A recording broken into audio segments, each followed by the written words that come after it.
انسانی زندگی میں بہت ساری چیزیں ایسی ہوتی ہیں جن کا انسان کی زندگی پر اثر ہوتا ہے۔ ظاہر ہے زہر موت کا سبب بن سکتا ہے۔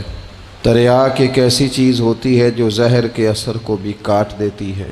جب آپ کسی شخص کو برا بھلا کہتے ہیں تو لازمی نتیجہ یہ ہوتا ہے کہ وہ شخص آپ سے ناراض ہوتا ہے، اس کے چہرے پر آپ کے لیے اچھے تاثرات نہیں ابھرتے۔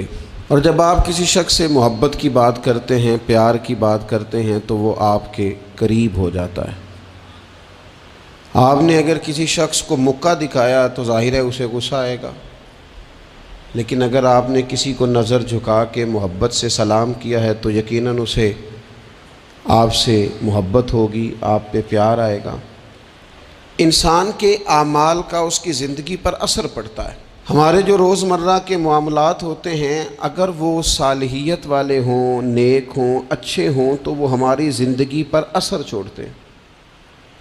اس سے ہماری زندگی خوبصورت ہوتی ہے، معنی خیز ہوتی ہے، ٹھنڈی ہوتی ہے، راحت والی ہوتی ہے۔ اور ہمارے اعمال اگر بد ہوتے ہیں، برے ہوتے ہیں تو اس کا لازمی نتیجہ یہ نکلتا ہے کہ ہماری زندگی سے سکون چلا جاتا ہے، آزمائشیں، پریشانیاں، تکالیف، دکھ بڑھ جاتے ہیں۔ قرآن مجید فرقان حمید نے ان دونوں عنوانات کو بیان کیا، فرمایا کہ من عمل صالحا من ذکر او انثی، جو بھی نیک عمل کرے چاہے مرد ہو چاہے عورت ہو، وہو مؤمن، ہو وہ مومن، فلنحیینہ حیاتا طیبہ، ہم ضرور اسے پاکیزہ زندگی عطا فرمائیں گے۔ اگر نیک اعمال کرو گے تو شرط ایک ہی ہے کہ مومن ہو، باقی مرد ہو یا عورت ہو یہ کوئی شرط نہیں۔ اگر نیک اعمال کریں گے تو فلنحیینہ حیاتا طیبہ، پھر ہم پاکیزہ زندگی اس شخص کو نوازیں گے۔ مسند امام احمد بن حنبل میں حضرت ابو ہریرہ رضی اللہ تعالیٰ عنہ سے مروی حدیث موجود ہے، نبی اکرم صلی اللہ تعالیٰ علیہ وسلم نے ارشاد فرمایا کہ رب کریم فرماتا ہے اگر میرے بندے کریں میری فرما برداری تو میں رات کو ان پر بارش برساؤں گا، دن کو سورج طلوع کروں گا، اور کبھی انہیں کڑک کی آواز بھی سنائی نہیں دے گی، آواز بھی کبھی ان کے قریب نہیں آئے گی کڑک کی۔ اگر میری فرما برداری کریں تو میں ان کے لیے آسانیاں کر دوں گا، رحمت ہو جائے گی بندوں۔ ہمارے جو اعمال ہوتے ہیں وہ لازمی طور پر ہماری زندگی پر اثر انداز ہوتے ہیں۔ آپ خود دیکھ لیں، ایسا نہیں ہے کہ ہماری باتیں صرف سامنے والے پر اثر کرتی ہیں، ہماری گفتگو، ہماری بات، ہمارا انداز ہمارے اپنے اوپر بھی اثر انداز ہوتا ہے۔ آپ کوئی کسی کو ہنسانے والی بات کرنا چاہ رہے ہیں اور آپ نے گفتگو چھیڑی ہے، کوئی بات ایسی ہے جس میں کوئی ایسی بات ہے جس میں لوگ ہنسیں گے، کوئی لطیفہ ہے، کچھ ایسا ہے، تو وہ بات ابھی آپ نے سنائی نہیں، ابھی وہ آپ کے ذہن میں ہے، آپ سنانا چاہ رہے ہیں، لیکن اس کو سوچ کر آپ ہنسنا شروع کر دیتے ہیں۔ اور بہت سارے لوگ ایسے ہوتے ہیں جو بات کر ہی نہیں پاتے، ہنس ہنس کے لوٹ پوٹ ہوتے رہتے ہیں۔ بالکل اسی طرح اگر کوئی شخص ایسی بات کرنا لگا ہے جو دکھ والی بات ہے، تکلیف والی ہے، اس کی زندگی کا کوئی کٹھن مرحلہ، تو بات کرنے سے پہلے وہ رو پڑتا ہے، اس سے بات نہیں ہوتی، اس طرح وہ پھوٹ پھوٹ کر تڑپ کر روتا ہے۔ تو اس کا مطلب ہے حالانکہ ابھی بات اس نے کی نہیں، ابھی اس کے ذہن میں ہے، وہ کرنے لگا ہے لیکن رونا پہلے آ گیا۔ معنی یہ ہے کہ ہماری گفتگو کا صرف سامنے والے پر ہی اثر نہیں ہوتا، ہماری باتوں کا ہمارے اپنے اوپر بھی اثر ہوتا ہے۔ زندگی میں جو اعمال بھی ہم کرتے ہیں، جو ہم کہتے ہیں، جو ہم سوچتے ہیں، جس طرح کی زندگی ہم گزارتے ہیں وہ ہمارے اوپر اثر انداز ہوتی اور ہمارے اعمال کو وہ پوری طرح متاثر کرتی۔ اس لیے بخاری میں حدیث ہے، نبی اکرم صلی اللہ تعالیٰ علیہ وسلم نے فرمایا بندہ بولتے بولتے بعض اوقات ایسا جملہ بول جاتا ہے اسے پتہ ہی نہیں ہوتا اور اللہ تعالیٰ اس کے درجات کو بلند فرما دیتا ہے، ایک جملے کی وجہ سے، ایک بات کی وجہ سے، ایک خیر کی گفتگو کی وجہ سے اس کے درجات بلند ہو گئے۔ اور حضور فرماتے ہیں تمہیں پتہ ہی نہیں ہوتا اور تم بولتے بولتے بات کرتے، یعنی تمہاری گفتگو تمہاری زندگی میں خود اتنا اثر رکھتی ہے کہ تم بات کرتے کرتے بعض اوقات کوئی ایسی بات کر دیتے ہو کہ اس جملے کی وجہ سے تمہیں خبر بھی نہیں، لیکن اس جملے کی سختی اتنی تھی، اس کی سزا اتنی تھی کہ اللہ اس جملے کی وجہ سے دوزخ کا فیصلہ کر دیتا ہے۔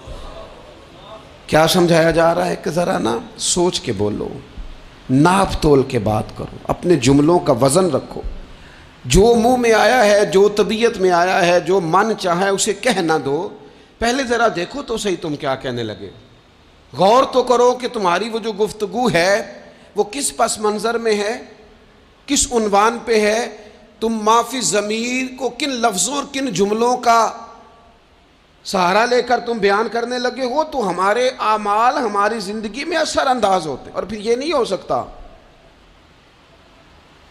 کہ ساری زندگی انسان دوسروں کے رستے میں کانٹے بوتا رہے اور دوسروں کے لیے گڑھے کھودتا رہے اور اپنا رستہ اسے بالکل صاف مل جائے۔ یہ ہوتا نہیں۔ یہ نہیں ہو سکتا کہ وہ ساری زندگی لوگوں کے لیے اندھیرے خریدتا رہے، تراشتا رہے، اور خود وہ چاہے کہ اس کی زندگی میں ہمیشہ روشنی رہے۔ تمام عمر کے کانٹوں کی آبیاری پر عجیب شخص ہے، گلشن کی بات کرتا ہے، ساری زندگی بوتا کانٹے رہا ہے اور باتیں گلشن کی کر رہا ہے۔ ساری زندگی اس نے فصل وہ بوئی ہے جو لوگوں کو کاٹ دے گی، اور بات خوشبو اور پھولوں کی کر رہا ہے۔ تمام عمر کے کانٹوں کی آبیاری پر عجیب شخص ہے، اب گلشن کی بات کرتا ہے۔ یہ کیسے ہوگا؟ تو ان لوگوں کے لیے کھڈے کھودتا رہا ہے اور تیرے رستے کے اندر سپیڈ بریکر بھی کوئی نہ آئے، کوئی چیز تیرے لیے تکلیف کا، یہ ہو نہیں سکتا۔ اللہ کریم نے قرآن مجید میں بالکل اس عنوان کو بیان کیا، فرمایا وما اصابکم من مصیبت فبما کسبت ایدیکم ویعفو عن کثیر، فرمایا تمہیں جو بھی مصیبت پہنچتی ہے وہ تمہارے ہاتھوں کے کمائے ہوئے اعمال کی وجہ سے پہنچتی ہے۔ وَيَعْفُو عَنْ كَثِيرٍ، اور بہت کچھ تو وہ معاف فرما دیتا ہے۔ کچھ اعمال کی سزا تمہیں ملتی ہے، زیادہ باتیں تو مالک مہربان ہے، اپنے فضل سے معاف فرما دیتا ہے۔ اپنی زندگی میں اعمال حسنہ سے اپنے آپ کو آراستہ کریں۔ آپ یقین کریں، ہم جو خیر کا عمل کرتے ہیں تو وہ ہماری زندگی میں بڑے اثرات ڈال کے جاتا ہے۔ یہ جو شر ہوتا ہے اس کا نقصان صرف سامنے والے کو نہیں ہوتا، یہ شر جب پھیلتا ہے تو وہ ہمارے گھروں کو بھی لپیٹ میں لے لیتا ہے۔ معاذ اللہ، یہ شر جب پھیلتا ہے تو پھیلانے والے کو بھی اپنی لپیٹ میں لے لیتا ہے۔ جب لوگ آگ جلاتے ہیں پھر یہ تو نہیں نہ ہوتا کہ آگ یہ دیکھتی ہے کہ میں نے اس شخص کو تپش دینی ہے اور اس کو نہیں دینی، وہ تو برابر جلاتی ہے، تو برابر نقصان کرتی ہے، وہ تو برابر لوگوں کی طبیعتوں کے اندر اندھیرا کرتی ہے۔ تو اعمال پر غور کریں، زندگی میں غور کریں، رستہ آخر کون سا ہے۔ میں نے دیکھا ہے کچھ لوگ مستقل بنیادوں پر لگے ہوئے اور وہ اپنے آپ کو آراستہ نہیں کرتے اچھے اعمال کے ساتھ، وہ کسی کرشمے کے منتظر ہیں، کسی دعا کے انتظار میں، کوئی تعویذ چاہتے۔ وہ کہتے ہیں کوئی آئے اور کچھ ایسا کر جائے کہ ہماری زندگی بدل جائے۔ اپنے اعمال پر توجہ دیں، اپنے روزمرہ کی چیزوں کو دیکھیں کہ ایسا نہیں ہوتا کہ ہم کوئی ایسی چیز کھا لیں جو ہماری طبیعت کے ساتھ فٹ نہ ہوتی ہو تو ہمارا سارا سکون لے نہیں جاتی۔ ہم کوئی ایسی غذا استعمال کر لیں جو ہماری بیماری کو بڑھا دے تو وہ ہمارے لیے آزمائش کا سبب نہیں بن جاتی۔ تو بھائی ہمیں ان غلطیوں کا بھی پتہ ہوتا ہے کہ جو غلطیاں ہم کرتے ہیں تو ہماری زندگی بے چین ہو جاتی۔ ہمیں ان خطاؤں کا پتہ ہے کہ جن خطاؤں کی وجہ سے ہمارے لیے بہت تکلیف اور بہت آزمائش ہو جاتی ہے، یہ کسی کو کم پتہ ہوتا ہے۔ میں نے کسی سے ایک لفظ سنا تھا، میرے ذہن میں رہ گیا، کسی سیانے نے کہا تھا بندہ اپنا آپ ڈاکٹر ہوتا ہے، بندہ اپنا آپ طبیب ہوتا ہے، بندہ اپنا آپ ہی حکیم ہوتا ہے۔ اسے پتہ ہوتا ہے اس چیز سے طبیعت ٹھیک ہوتی ہے، اس چیز سے طبیعت خراب ہوتی ہے۔ وہ خود جا کے ڈاکٹر کو بتا رہا ہوتا ہے، وہ میں ذرا بد پرہیزی کر بیٹھا ہوں۔ او بھائی تو نیکی اور بدی کے معاملے میں بھی اپنا ڈاکٹر بن، غور کر۔ کسی کو پتہ نہیں تیرے بارے میں، پتہ ہو کہ نہ ہو تجھے تو پتہ ہے نا سارا۔ دوسروں کی غلطیوں کا شک ہوتا ہے، اپنا تو بندے کو پاک ہوتا ہے۔ تے پتہ سارا ہے سردار نو کیتیاں دا، اسے ساری خبر ہے من نانم کے من دانم. یہ ساری زندگی اپنی کوتاہیاں دوسروں پہ ڈالے, یہ دوسروں کو اپنی غلطیوں کا ذمہ دار بنائے, یہ پیچھے رہنے کی وجہ کسی اور کو قرار دے. اس کی مرضی ہے, جان چھڑانا چاہ رہا ہے. ورنہ یہ یاد رکھیے کہ انسان کو خبر ہوتی ہے کہ میری زندگی کے اندھیروں کا سبب کیا ہے. اسے پتہ ہوتا ہے کہ یہ جو عمارت انکمپلیٹ رہ گئی ہے تو میں کہاں سست ہوا تھا تو رہ گئی ہے. جس طرح اعمال حسنہ, میں نے دونوں مقام قرآن مجید کے آپ کے سامنے رکھے, جس طرح اعمال حسنہ نور پیدا کرتے ہیں, جس طرح نیکی زندگی میں سرور لاتی ہے. من عامل صالحا من ذکر او انثی وهو مؤمن فلنحیینہ حیاتا طیبہ. جو بھی نیک اعمال کرے, مرد ہو یا عورت ہو, شرط ہے کہ مومن ہو. فلنحیینہ حیاتا طیبہ, ہم اسے پاکیزہ زندگی عطا فرمائیں گے, اور ضرور پاکیزہ زندگی عطا کریں گے. ساتھ ہی قرآن مجید نے آگے جا کر ایک اور مقام پر یہ بھی کہہ دیا کہ وَمَا أَصَابَكُم مِّن مُّصِيبَةٍ فَبِمَا كَسَبَتْ أَيْدِيكُمْ وَيَعْفُو عَن كَثِيرٍ. تمہیں زندگی میں جو بھی مصیبت پہنچتی ہے تمہارے اپنے کمائے ہوئے اعمال کی وجہ سے پہنچتی ہے, زیادہ تو اللہ معاف کر دیتا ہے. اور نبی پاک صلی اللہ تعالیٰ علیہ وسلم نے ان الفاظ کے ساتھ اس مضمون کو بیان کیا. فرمایا نیکی وہ ہے جو تیرے دل کو سکون عطا کرے. اب اس پر بھی غور کر لینا چاہیے کہ اگر کسی کی نیکی بھی اسے سکون نہیں دے رہی, اس نے اتنا راشن بانٹا ہے پھر بھی طبیعت کو سکون نہیں, تو پھر وہ دیکھ لے نیکی تو ہے پر ذرا معیاری نہیں ہو سکی, نیکی تو ہے پر رضائے الہی والی نہیں ہے. اس نے بڑے خیر کے کام کیے ہیں پر طبیعت پھر بھی بے قرار ہے. اس کا مطلب یہ ہے کہ نیکی تو ہے پر کہیں کہیں اس میں دکھاوا آ گیا ہے.